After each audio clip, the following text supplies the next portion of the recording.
Happy Friday or Saturday or Sunday, whenever you're listening to our little podcast here. My name is Nicole Flowers. I'm a career strategist and coach. I'm so glad to have my community here. This is If I Don't Tell You Who Will, a weekly podcast where we talk to career makers and such. And today I'm like excited every week for all of my guests. Today, Candace is one of my favorite people. This is what's exciting is Candace and I went to college together in a decade that will not be named at this moment. In a different Um, life, yeah. different lifestyle. Literally a whole person ago. And then we reconnected last year. And so she's in Oakland, I'm in San Francisco, and we get to see each other every couple months, which we are due for. We'll talk about that offline. And I love it because both of us are building things here in the Bay Area, but also in real time on LinkedIn. So that's really fun. But then also Candace, and I would love to, you can do a little intro about too what you're doing with Small Seeds.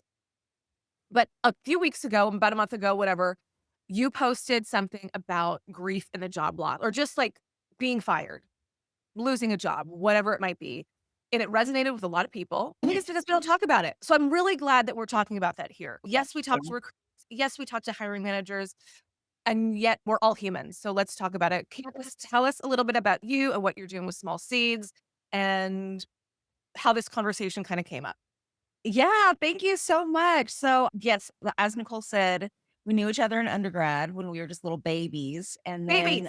connected on LinkedIn. So, thank you, LinkedIn. Really kind of started to connect on LinkedIn to talk about what we were doing in our careers. Ended up going for drinks and then it was all over from there. I love new connections, circle back around. It's such a great feeling. But yes, I worked in nonprofit my entire career, so a little over 20 years. And so I started out as a coordinator and worked my way to different positions. And so went from a coordinator, manager, director. I did a corporate climb in a nonprofit environment, right?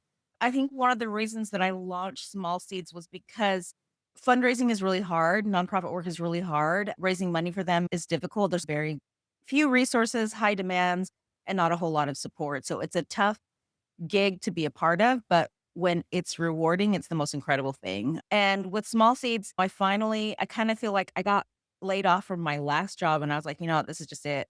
And so I launched this with the intention of providing resources and help for kind of smaller shops, smaller organizations that don't have all the funding to have the whole department and everything. And yeah, it's been a ride. You mentioned it briefly that you were laid off from your last thing. Tell me what Yeah. prompted you to write about being fired and then the comments and how it was received. Okay, so this has been something that's been on my mind for a while because I have been either pushed out or contract ended, or I think the times that I was like surprised and kind of just handed a letter of, you're leaving today. I think that has happened twice in my life. And so it's a couple things. I think conceptually, being so hard line for people who genuinely want to do something good for the world and get paid under market for it. I just didn't understand the way that I was being treated because I felt like I am putting my all into this. My heart is in it. And there are some things that are just out of my control. I can't control the economy. I can't control Mhm. people's pocketbooks. I can't control the disposable income that people have. And the first time that happened when I was in my early 30s was it was so devastating, right? It was so devastating. I cried and I cried on my way home from work. And this was the one that I had written about where I was a major gifts officer and I was the last hire. Three people had been hired before me. So they kind of got the best of the best donors and prospects, right? I struggled really hard and there was a very high KPI for this, and there was a very high demand for what I was supposed to do, and I just walked into work one day and I was let go, and that really crushed me. It was my first six-figure job, so I felt really excited about it. It was just crushing, and shortly after that was when I found my therapist. It took many years of therapy to detach myself emotionally from a job. You put everything into it. And so when something ends or it doesn't go well, you're just like, crushes me too. There's something wrong with me. I suck. I don't know how to do my job. So it just took me a long time and a lot of therapy to realize a job is a job at the end of the day. And sometimes it works and sometimes it doesn't. It's just like friendships or an apartment or a restaurant you're hopeful about, whatever. It's just a job. And that doesn't mean that my skill set is not valuable or there's something to it. It just means that it just did not work out for this place. And in my heart, I knew it didn't work out either. I'm so glad you brought up therapy because Yeah. I bring it up with clients all the time. Yeah. And I actually sometimes pause engagements to say, and sometimes it feels weird, like I am diagnosing or you need to go see a therapist, but it's 2026. I really believe in therapy. I think that people should be in therapy all the time Absolutely. for all things. Because I think that when we did destigmatize that to say, I Yeah. need to process this through. When I was at Facebook, my whole personality was Facebook. I Right. loved traveling to tell people where I worked. Oh my gosh. It was like all of it. Our identity suddenly is this thing Yeah. and producing for this thing so that when you're separated, it becomes devastating. Yeah. It's Absolutely. you're doing the work, and I think that when I read through the comments on your post, that was a lot of it too. As human beings, most of the time, some of us are half-assing it through, right? But most of us are giving all. And so when we're severed from that, we're like, "Oh my gosh, what is this?" And so Yeah. anyway, roundabout way to say thank you for bringing up therapy because I think that is a huge part. I think coaching, I think having a good support system, but Yeah. letting yourself grieve and acknowledging the impact that it's okay that it was a huge part of your life as well. That's okay, It's a and you great need to point. Yeah. honor that, Yeah. and I think that sometimes we rush through it. Yeah. We're gonna find the next thing, we're gonna get on LinkedIn, we're gonna open to work sign, we're gonna and it's just chill out. This is Well, something that's what more. comments and people sharing their experiences I thought was really powerful because it really shows you sometimes it's just a ruthless experience. But some of the Yeah, things that people have said, it's like sometimes it's just ruthless. And that is it's really hard to go from that place of, "Wow, that was just a horrible thing that happened to me," to the light and telling yourself, "This was for a reason. This wasn't the right job for me anyway." And I think I put this on my second post about it. I did a part 2. So this is for me, also the older I get, it's not just therapy, it's also a sense of spirituality. I finally had to get to a place of, okay, this is clearing the path for something else. Even recently, because I had a major contract get canceled out of the yeah. blue. I really appreciated people finding the vulnerability to share their stories because everybody goes through it and people feel shame. I do too sometimes. To speak about it, to Yeah. say I was fired or I was laid off, but I think the biggest thing is letting it be. Letting it be Right. tough, letting it be Yeah. hard, grieving through it just like any other loss you would grieve, right? Yeah. A relationship, someone passing. It's a big deal. We've spent most of our life doing this thing for whatever Yes. amount of time. And Yes. so to honor the time that was lost or what you hoped. I had a client once who had been someplace for 12 years, was laid off unexpectedly, and she really thought that this would be it for her. And so she mourning wasn't what she had hoped for and then what wasn't. So I think just acknowledging that is so important, and so I'm so glad you're putting voice to this, putting a place where Yeah. people can then react to. One of my questions that I had, what do you tell people after something like this happens? I know what to do. I know how to feel, but I think there's a lot more a tangible piece. There's a lot more to it than that. What have you talked to people about after they experience something like this or and how to move forward? Yes, it feels fun to be on the other side, like, I'm answering the questions. So a big part is you don't have to say much. Really what you can say is, "There was a reorg, I was caught up," whatever. Here's the thing, the most important thing is do not badmouth the place. Don't do it. No one wants to That's hear it. right. No one Yeah. you do not say, "They were this and that was that." No. No one wants to because they're be nervous that you'll badmouth them. Save the drama for your mama. They don't wanna hear. But you can say there was a reorg or the team was downsized and I was unfortunately caught up with it. But it makes me so excited to apply for this role and get into, and that's why I'm really excited because now you have shifted your excitement into the next role and you've cut off the conversation at the legs, right? They're not gonna come back. Only a sort of a Yeah. gossip queen would love to go back and be like, "But tell me more." They wanna know, "Can you move forward?" If they even ask at all, I just wanna say in 2026, if they ask at all, "What was the reason that you left your last company?" Give them a little snippet. Don't go into a diatribe, a little snippet, and this is why you're super excited about the next role and the future and what the company is can provide or you can provide the company. Yeah. And move forward that way. And then if you need a coach, a best friend, your mom, your Yeah. dad, talk about all the things that they wronged you, do that in an That's interview. what you want to. Not to a recruiter, but Yeah. don't be like, deer in headlights. What's this person going For on sure. about? And then what I also say to clients too, because I had a client who was like, I'm not going to lie about what they did to me. And I was like, that's okay. But when you do that, you allow that poor situation or that one person's decision to determine your future, Yeah. because that doesn't hurt anybody but you. If you start talking, Mhm. and they're not going to go back and call the guy and be like, why'd you treat her so bad? This is not going to happen. The best thing you can do is process where the right place is for an amount of time and then move forward.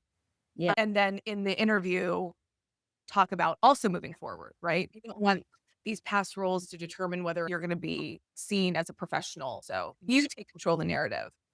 What about references? So you'll say your boss comes in, you're done right there, you have to pack your stuff and leave. How do you figure out who you can put as a reference for your next job search? The thing is, you don't need a reference until offer Yeah. stage. So let's not ever put on references available upon request. No one's calling before they are ready to give you the offer. One of my recommendations is my work wife from Meta. She Yeah. was a peer, but now she's the head of people at Airtable, head of people Okay. operations. It's who can speak to your work ethic. Yeah. Is it someplace where you volunteered and you took a leadership role there? Maybe the job before this last job that you left. There are other people, be strategic, and it's really they just want to know, is this person not crazy, basically? Because again, Right. they're ready to offer it. They've gotten to know you through interviews, they've looked at your LinkedIn, they've read your resume. They just want to make sure that you are the person you are. So be thoughtful about who you're asking. You can find somebody. And if you don't have anybody, get to volunteering. Do Yes. some things where you can meet people who can speak of your prowess. I think it needs to be this box. I need to tell them every reason why I left. I need to have my reference be my former manager. Now, my former manager was the one who wrote me, as you shared, a 4-page single space letter about how awful I was. I think one of the other questions you asked was, what about a gap? Now we have a gap. Now we've been laid off. We weren't looking for something else, or we've been fired. And I just want to say it is not, we're using your words, the scarlet letter that it was, especially prior to COVID. After Yeah. COVID, people are just like, I'm taking a sabbatical. I'm taking off just because I want to. They're taking care of parents, taking care of kids, taking care of each other. And with the number of layoffs that have happened just in the last 2 or 3 years alone, Yeah. this is Yeah. par for the course. Everyone has it. I do not recommend highlighting it on your resume. People are Yeah. skimming. So let's not Yeah. be like, I took a career break Yeah, because my exactly. company like organized. Yeah. And, Get it you know, off. yes. And I think you can find creative ways to talk about it, right? So the first job that I told you about that I just showed up and got let go and it was so devastating. That was also a time when my partner at the time was going through some major health stuff, right? And Yeah. so it was so much better for me to be available at that time. And so you can spin that without lying. You can spin that and say, I had some family obligations that I really needed to be present for and take care of. I kind of think it's okay to get a little bit creative in how you talk about it. And I'm honestly so happy to hear what you're saying about not feeling like it's such an X on you if you got terminated. I think it's changing. I think it's changing, right? It seems like when I first entered the workforce, that kind of stuff was no Oh, bueno. but honestly, it is so different now. And like you said, my partner was going through some health stuff. I'm so happy I was able to be with her. And now I'm so excited about this role. See how you can, again, you don't have to say Yeah, much about too much. anything. Sometimes we think, I want to fill in all the dots. And this upfront work of therapy and stuff like that is, you don't be defined by this gap, by the termination, by the layoff. Don't let everything become your personality. It is a truth, and you're gonna deal with it, and you're gonna process it, and still a day, throw in the towel on a day. It's okay to have Yeah. grace with yourself. I think the graciousness for ourselves, the way that we give it to our friends, is what we also need to tap into here, Mhm. because not every day is gonna be a great day. Every day is gonna be a day where you find the job of your dreams, or you feel really great about what you submitted, or maybe someone ignored you when you're trying to get an informational interview.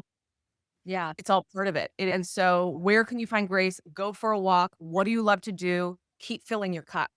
That's something that I did. I remember you have to give yourself some time and really stick to it and be okay with it. So I might say something like, I'm going to give myself this week to not look at anything at all, except for trash TV or whatever. I'm gonna give myself this 1 week, and I'm going to be okay with it.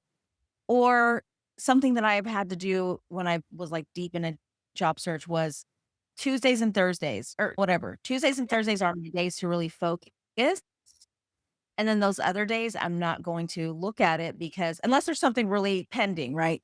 But I'm going to give myself so many days off this week because I can't be just on the job search every You single day. can't. No, you can't You do this. cannot. That's a great point. How are you scheduling your weeks? Yeah. And it is okay if you choose to get up late, go to lunch with a friend, go on a long walk, and then watch a lot of Mhm. crap TV, go to bed. Yeah. To me, that's productive because you're giving yourself the rest your body needs to then go into the next day even Yeah. more filled. We do have Mhm. a comment that says, and I don't know who this is from. I will find out when we get off the call because it just says LinkedIn user. They say, I've had 5 interviews recently and not a single one asked why they left their job. Yeah, tell me things are changing. And I'd like to say too, do your due diligence as you're interviewing. I just wrote about this in my newsletter about getting clear on who your manager will be because the right job under the wrong manager is not great or at the wrong Yeah. company. You might be so excited, but then 6 months later, it just wasn't the right fit for you or them. And so then you're having this conversation again. So do what you can up front to really give yourself the space to learn about the company, learn about the culture, learn about leadership, and see if it's where you want to be. Okay, tell me, do you have any other questions for me? I think we got to it, and I just hope that we offer people some comfort and also tools, advice. Guys and gals who are on the stream, connect with Candace. She's Candace Lopez, Small Seeds Consulting. She is talking about not just nonprofit stuff, obviously just life stuff. You can see that she's an amazing human being. I'm so glad we're reconnected. Candace, it was so great having you. Thank you for prompting it in this very casual conversation that's so important. It's a topic that's really Yes, important. Next yes. week, we're going to have one of my dearest friends, also from Pepperdine University, Eric Wilson. He's a chief marketing officer, and we're going to talk about more hiring manager stuff. So I Yeah. hope to see you next Friday, 11 p.m. Pacific. Yes, Thanks for thank joining. you.